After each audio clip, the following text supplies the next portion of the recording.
പ്രിയപ്പെട്ടവരെ നമസ്കാരം. ശ്രീനാരായണഗുരു ഓപ്പൺ യൂണിവേഴ്സിറ്റിയുടെ MA മലയാളം 4ാം സെമസ്റ്ററിലെ ആധുനികാനന്തര സാഹിത്യ സിദ്ധാന്തങ്ങൾ എന്ന പേപ്പറിലെ ഒരു പ്രീവിയസ് ക്വസ്റ്റ്യൻ പേപ്പറാണ് നമ്മൾ ചർച്ച ചെയ്തുകൊണ്ടിരിക്കുന്നത്. ചില പ്രധാനപ്പെട്ട ചോദ്യങ്ങൾ മാത്രമാണ് ചർച്ച ചെയ്യുന്നത്. ഈ ക്വസ്റ്റ്യൻ പേപ്പറിലെ പല ചോദ്യങ്ങളും നമ്മൾ മുൻ ക്ലാസ്സുകളിൽ പറഞ്ഞിട്ടുള്ളതാണ്. അതിൽ പറയാത്ത ചോദ്യങ്ങൾ മാത്രമായിരിക്കും ഈ ക്ലാസ്സിൽ പറയാൻ ഉദ്ദേശിക്കുന്നത്. ഡിഫറൻസ് അല്ലെങ്കിൽ വ്യതിരേകം എന്താണ്? ഫ്രഞ്ച് തത്വചിന്തകനായ ദെറിദെ ഉത്തരോത്തര ഘടനാവാദത്തിൽ അവതരിപ്പിച്ച പ്രധാനപ്പെട്ട ഒരു സങ്കല്പമാണ് ഡിഫറൻസ് എന്നത്.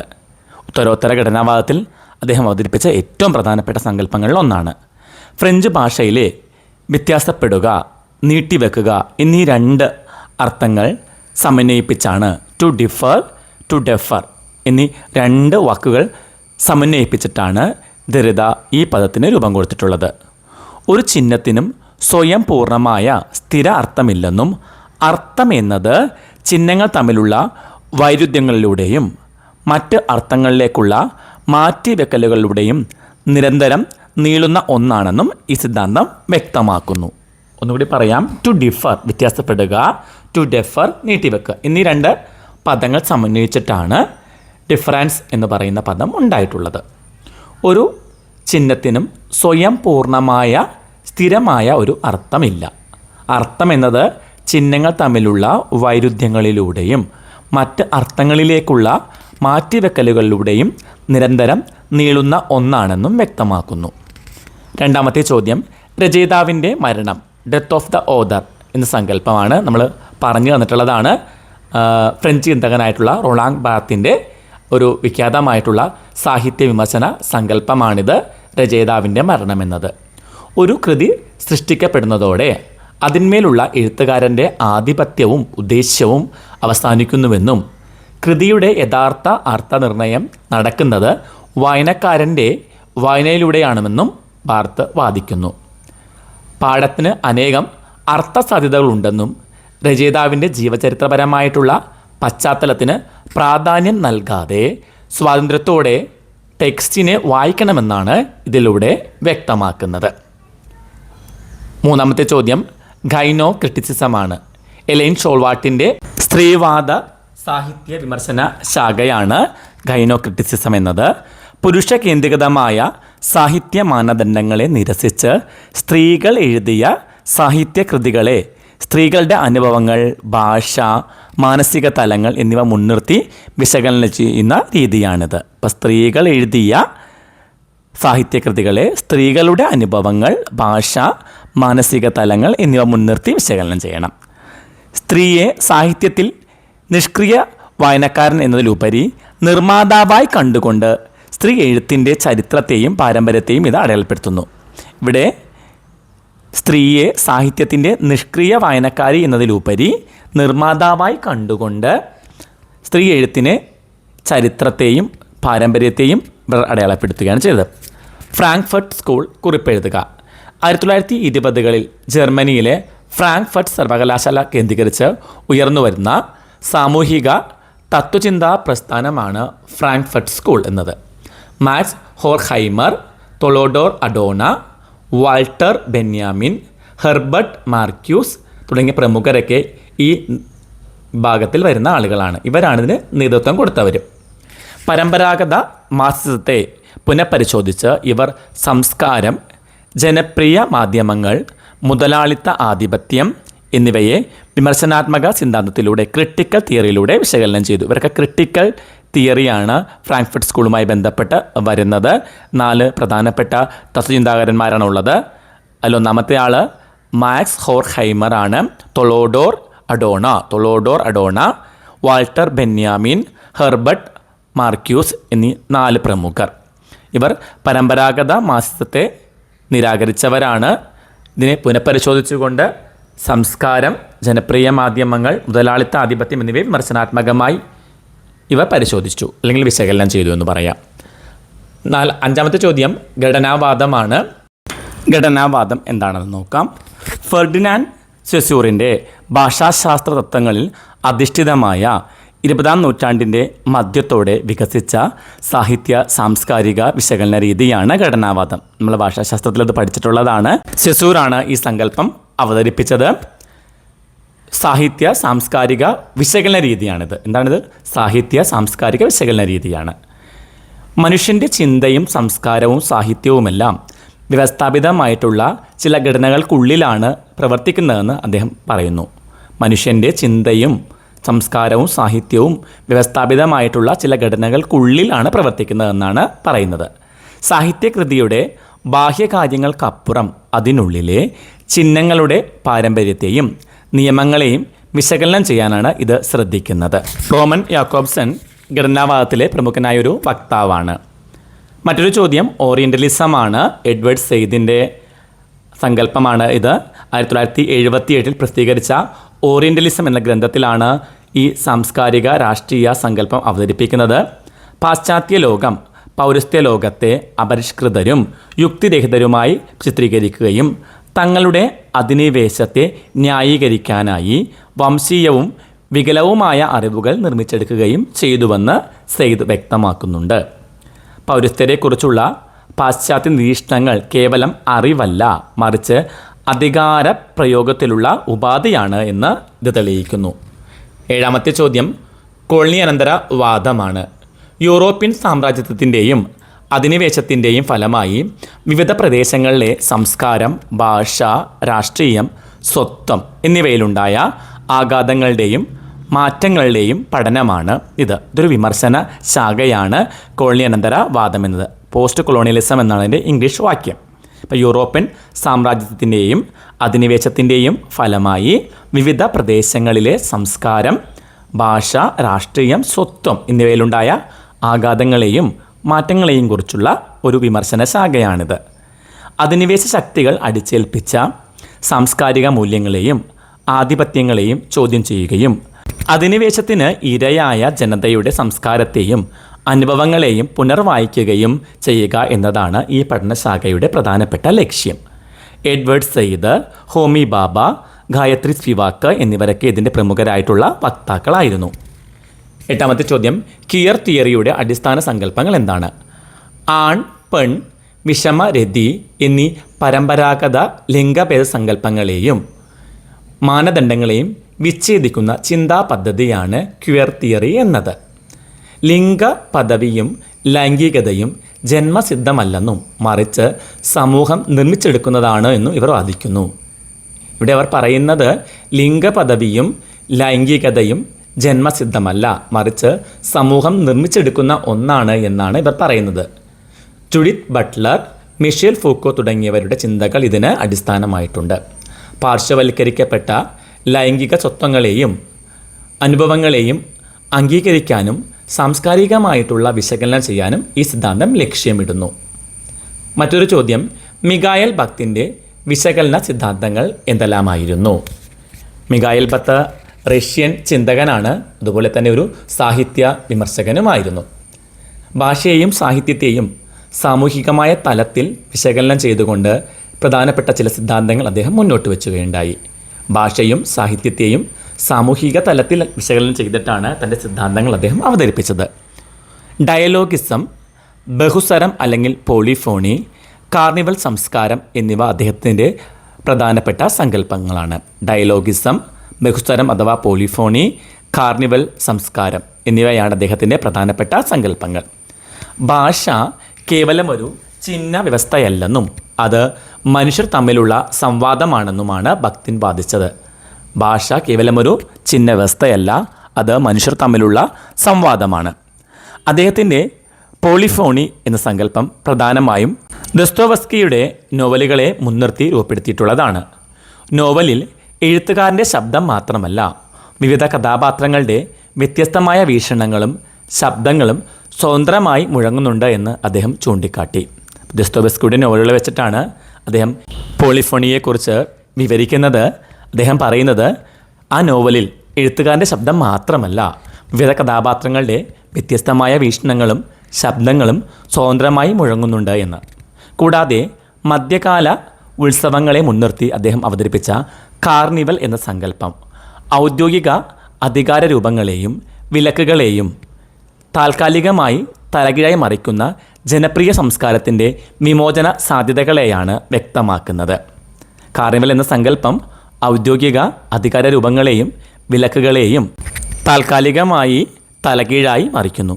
ജനപ്രിയ സംസ്കാരത്തിൻ്റെ വിമോചന സാധ്യതകളെയാണ് അദ്ദേഹം ഇവിടെ വ്യക്തമാക്കുന്നത്. അടുത്ത ഒരു പ്രധാനപ്പെട്ട ചോദ്യമാണ്, നവചരിത്രവാദം സാമൂഹികവും രാഷ്ട്രീയവും ചരിത്രപരവുമായ വ്യാഖ്യാനമായി മാറുന്നത് എങ്ങനെ? വിശദീകരിക്കുക. 1980കളിൽ സ്റ്റീഫൻ ഗ്രീൻ ബ്ലാറ്റ് അവതരിപ്പിച്ച വിമർശന രീതിയാണ് നവചരിത്രവാദം, ന്യൂ ഹിസ്റ്റോറിസം എന്നത്. ടെക്സ്റ്റിൻ്റെ ചരിത്രവൽക്കരണവും ചരിത്രത്തിൻ്റെ ടെക്സ്റ്റ് വൽക്കരണവും എന്ന തത്വത്തിലാണ് ഇത് നിലകൊള്ളുന്നത്. അപ്പോൾ ഈ വിമർശന പദ്ധതി നവചരിത്രവാദം എന്നതാണ്. ടെക്സ്റ്റിൻ്റെ ചരിത്രവൽക്കരണം, ചരിത്രത്തിൻ്റെ ടെക്സ്റ്റ് വൽക്കരണം എന്ന തത്വത്തിലാണ് ഇത് നിലകൊള്ളുന്നത്. സാഹിത്യകൃതി കേവലം സാഹിത്യമായി മാത്രം നിൽക്കുന്ന ഒന്നല്ല. സാഹിത്യകൃതി കേവലം സാഹിത്യകൃതിയായി മാത്രമല്ല നിലനിൽക്കുന്നത്.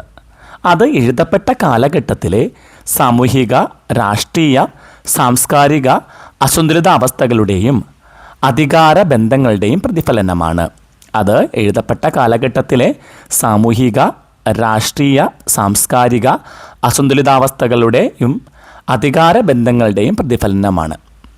അതുപോലെ ചരിത്രരേഖകൾ അന്തിമ സത്യമല്ലെന്നും അവയും ചില സാംസ്കാരിക വ്യാഖ്യാനങ്ങൾ മാത്രമാണ് എന്നും നവചരിത്രവാദം സമർത്ഥിക്കുന്നുണ്ട്. ചരിത്രരേഖകൾ അന്തിമമായിട്ടുള്ള സത്യമല്ല, അവയും ചില സാംസ്കാരിക വ്യാഖ്യാനങ്ങൾ മാത്രമാണ് എന്നാണ് നവചരിത്രവാദം പറയുന്നത്. മിഷേൽ ഫൂക്കോയുടെ അധികാരത്തെക്കുറിച്ചുള്ള ആശയങ്ങളെ അടിസ്ഥാനമാക്കി ചരിത്രത്തിലെ പാർശ്വവൽക്കരിക്കപ്പെട്ട ശബ്ദങ്ങളെയും ഔദ്യോഗിക ചരിത്രം ഒഴിവാക്കിയ വിജ്ഞാനങ്ങളെയും പുനർവായിക്കാൻ നവചരിത്രവാദം ശ്രമിക്കുന്നു. അങ്ങനെ സാഹിത്യ വിമർശനം ഒരു സാമൂഹിക, രാഷ്ട്രീയ ചരിത്ര വിശകലനമായി മാറുന്നു. സൂചക സൂചിത ബന്ധത്തെ ലെക്കാൻ മനോവിശ്ലേഷണ മണ്ഡലത്തിൽ സവിശേഷമായി ആവിഷ്കരിച്ചിരിക്കുന്നത് എങ്ങനെയാണെന്ന് നോക്കാം നമുക്ക്. ഫ്രഞ്ച് മനോവിശ്ലേഷകനായ ലെക്കാൻ സിഗ്മണ്ട് ഫ്രോയിഡിൻ്റെ മനഃശാസ്ത്ര തത്വങ്ങളെ ഫെർഡിനാൻഡ് ഡി സെസൂറിൻ്റെ ഭാഷാശാസ്ത്രവുമായി സമന്വയിപ്പിച്ചിട്ടാണ് സംസാരിക്കുന്നത്. അപ്പോൾ ലെക്കാൻ സിഗ്മണ്ട് ഫ്രോയിഡിൻ്റെ മനഃശാസ്ത്ര തത്വങ്ങളെ സെസൂറിൻ്റെ ഭാഷാശാസ്ത്രവുമായി സമന്വയിപ്പിച്ച് സംസാരിക്കുന്നു. മനുഷ്യൻ്റെ അബോധ മനസ്സ് ഒരു ഭാഷ പോലെയാണ് ഘടന ചെയ്തിരിക്കുന്നത്. മനുഷ്യൻ്റെ അബോധ മനസ്സ് ഒരു ഭാഷ പോലെയാണ് ഘടന ചെയ്തിരിക്കുന്നത് എന്ന് ലെക്കാൻ പറയുന്നു. സെസൂറിൻ്റെ സൂചകം സിഗ്നിഫയർ, ശബ്ദം അല്ലെങ്കിൽ ചിഹ്നം. സൂചിതം സിഗ്നിഫൈഡ് ആണ്, അതിൻ്റെ അർത്ഥം എന്നാണ്. എന്നീ സങ്കല്പങ്ങളിൽ, ഇപ്പോൾ സൂചകം, സൂചിതം എന്നീ സങ്കല്പങ്ങളിൽ സൂചകത്തിനാണ് ലെക്കാൻ മുൻഗണന നൽകുന്നത്. അപ്പോൾ സൂചകം എന്ന് പറയുന്നത് ശബ്ദം അല്ലെങ്കിൽ ചിഹ്നമാണ്. സൂചിതം എന്നാൽ അർത്ഥമാണ്. ഇതിൽ സൂചകത്തിനാണ് ലെക്കാൻ മുൻഗണന നൽകിയിട്ടുള്ളത്. സൂചകവും സൂചിതവും തമ്മിൽ സ്ഥിരമായിട്ടുള്ള ബന്ധമില്ല എന്ന് അദ്ദേഹം പറയുന്നു. ഒരു സൂചകം മറ്റൊരു സൂചകത്തിലേക്ക് നയിച്ചുകൊണ്ട് അർത്ഥം നിരന്തരം വഴുതി പോകാമെന്നും പറയുന്നുണ്ട്. ഒരു സൂചകം മറ്റൊരു സൂചകത്തിലേക്ക് നയിച്ചുകൊണ്ട് തന്നെ അർത്ഥം വഴുതി പോകാനുള്ള സാധ്യതയുമുണ്ട്. മനോവിശ്ലേഷണത്തിൽ മനുഷ്യൻ്റെ ആഗ്രഹങ്ങളും അപബോധ മനസ്സിലെ സംഘർഷങ്ങളും ഭാഷയിലെ സൂചകങ്ങളുടെ ഈ തുടർച്ചയായ ചലനത്തിലൂടെയാണ് പ്രകടമാകുന്നത്. മനോവിശ്ലേഷണത്തിൽ മനുഷ്യൻ്റെ ആഗ്രഹങ്ങളും അപബോധ മനസ്സിലെ സംഘർഷങ്ങളും ഭാഷയിലെ സൂചകങ്ങളുടെ ഈ തുടർച്ചയായ ചലനത്തിലൂടെയാണ് പ്രകടമാകുന്നത്. കുട്ടിക്കാലത്ത് ഭാഷയുടെ ലോകത്തേക്ക് പ്രവേശിക്കുന്നതോടെയാണ് മനുഷ്യർ സ്വന്തം സ്വത്വത്തെയും ആഗ്രഹങ്ങളെയും സൂചകങ്ങളിലൂടെ നിർവചിക്കാൻ തുടങ്ങുന്നത്. കുട്ടിക്കാലത്ത് ഭാഷയുടെ ലോകത്തേക്ക് പ്രവേശിക്കുന്നതോടെയാണ് മനുഷ്യൻ സ്വന്തം സ്വത്വത്തെയും ആഗ്രഹങ്ങളെയും സൂചകങ്ങളിലൂടെ നിർവചിക്കാൻ തുടങ്ങുന്നത്. മറ്റൊരു ചോദ്യം സൈബർ ഫെമിനിസമാണ്. 1990കളിൽ ഇൻ്റർനെറ്റ്, ഡിജിറ്റൽ സാങ്കേതിക വിദ്യകൾ എന്നിവയുടെ പ്രചാരത്തോടെ രൂപം കൊണ്ട സ്ത്രീവാദ ശാഖയാണ് സൈബർ ഫെമിനിസം എന്നത്. 1990കളിലാണ് രൂപം കൊണ്ടത്. ഡിജിറ്റൽ സാങ്കേതിക വിദ്യകൾ, ഇൻ്റർനെറ്റ് എന്നിവയുടെ പ്രചാരത്തോടെ രൂപം കൊണ്ടതാണിത്. സാങ്കേതിക വിദ്യയും സൈബർ സ്പേസും സ്ത്രീകളുടെ വിമോചനത്തിനും ലിംഗസമത്വത്തിനും എങ്ങനെ ഉപയോഗിക്കാം എന്ന് ഇത് അന്വേഷിക്കുന്നു. സാങ്കേതിക വിദ്യയും സൈബർ സ്പേസും സ്ത്രീകളുടെ വിമോചനത്തിന് അതുപോലെ ലിംഗസമത്വത്തിനും എങ്ങനെ ഉപയോഗിക്കാം എന്നാണ് ഇത് അന്വേഷിക്കുന്നത്. ഡോണ ഹരാവെയുടെ സൈബോർഗ് മാനിഫെസ്റ്റോ എന്ന പ്രബന്ധം ഇതിന് വലിയ അടിത്തറയിട്ടു. പരമ്പരാഗതമായി സാങ്കേതിക രംഗം പുരുഷാധിപത്യ മേഖലയായി കരുതപ്പെടുന്നു. എന്നാൽ സൈബർ ലോകത്ത് ശരീരത്തിൻ്റെ ഭൗതികമായ ലിംഗഭേദങ്ങൾക്ക് പ്രസക്തിയില്ലാത്തതിനാൽ അവിടെ പുതിയ സ്വത്വങ്ങൾ രൂപപ്പെടുത്താനും പുരുഷാധിപത്യത്തെ വെല്ലുവിളിക്കാനും സ്ത്രീകൾക്ക് കഴിയുമെന്ന് സൈബർ ഫെമിനിസം വാദിക്കുന്നുണ്ട്. പരമ്പരാഗതമായി സാങ്കേതിക രംഗം പുരുഷാധിപത്യ മേഖലയാണ്. എന്നാൽ സൈബർ ലോകത്ത് ശരീരത്തിൻ്റെ ഭൗതികമായ ലിംഗഭേദങ്ങൾക്ക് പ്രസക്തിയില്ലാത്തതിനാൽ അവിടെ പുതിയ സ്വത്വങ്ങൾ രൂപപ്പെടുത്താനും പുരുഷാധിപത്യത്തെ വെല്ലുവിളിക്കാനും സ്ത്രീകൾക്ക് കഴിയുമെന്ന് സൈബർ ഫെമിനിസം വാദിക്കുന്നു. ഡിജിറ്റൽ മാധ്യമങ്ങളിലൂടെ നെറ്റ്വർക്കുകൾ ഉണ്ടാക്കുക, ഓൺലൈൻ ഉപദ്രവങ്ങൾക്കെതിരെ പോരാടുക, സ്ത്രീ അനുഭവങ്ങൾക്ക് സൈബർ ഇടങ്ങളിൽ ആവിഷ്കരിക്കുക എന്നിവയാണ് ഇതിൻ്റെ പ്രധാനപ്പെട്ട ലക്ഷ്യങ്ങൾ.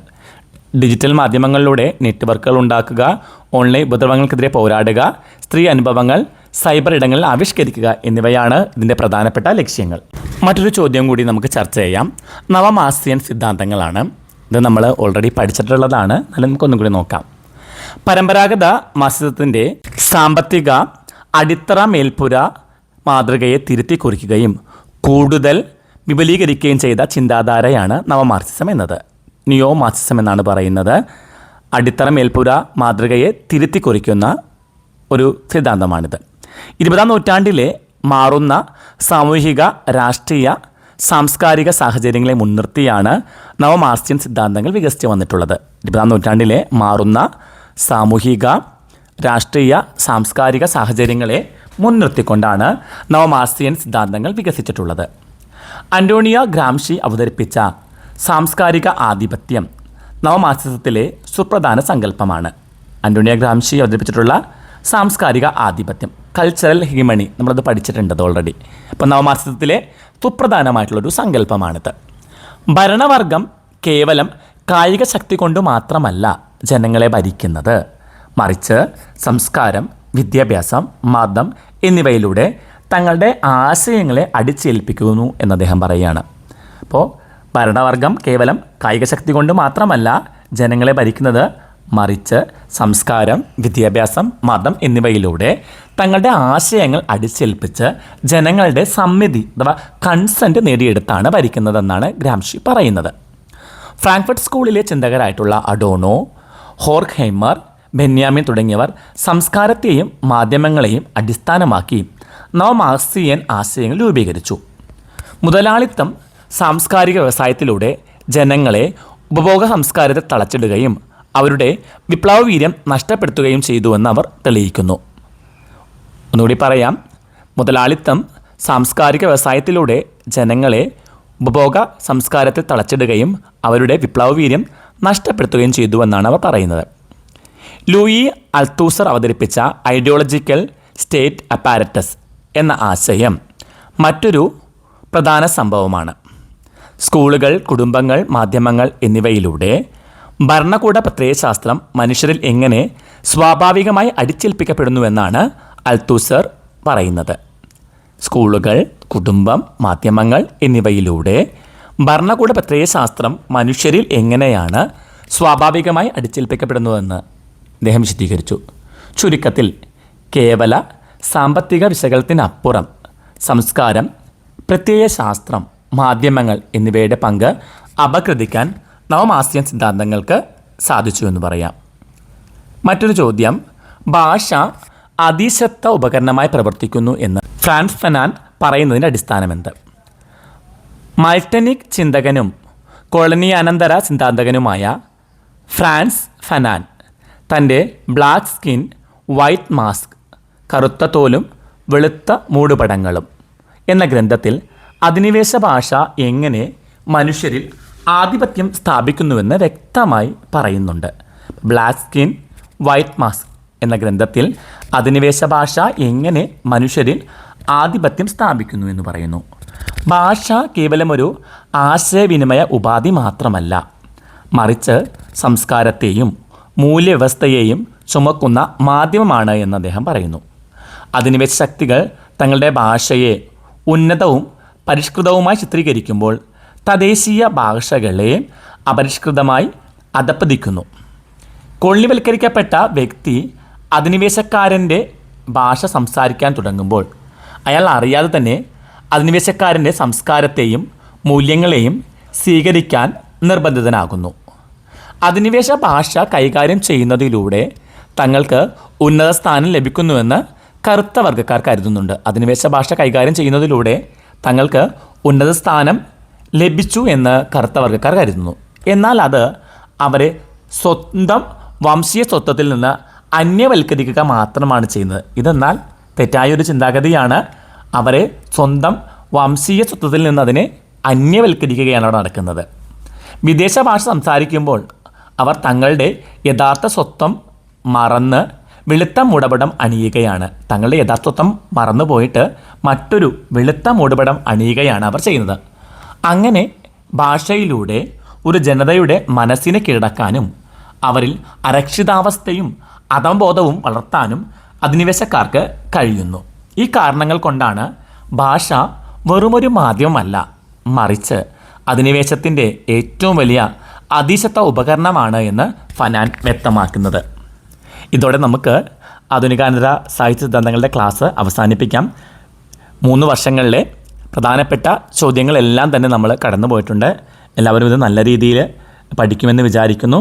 എല്ലാവർക്കും ഏറ്റവും കൂടുതൽ മാർക്ക് കിട്ടാൻ പ്രാർത്ഥനയോടെ നിർത്തുന്നു. ക്ലാസ് ഇഷ്ടമായിട്ടുണ്ടെങ്കിൽ ലൈക്കും ഷെയറും കമൻറ്റുമൊക്കെ പ്രതീക്ഷിച്ചുകൊണ്ട് മറ്റൊരു വിഷയത്തിൻ്റെ ക്ലാസ്സുമായി വീണ്ടും കാണും വരെ എല്ലാവർക്കും നന്ദി, നമസ്കാരം.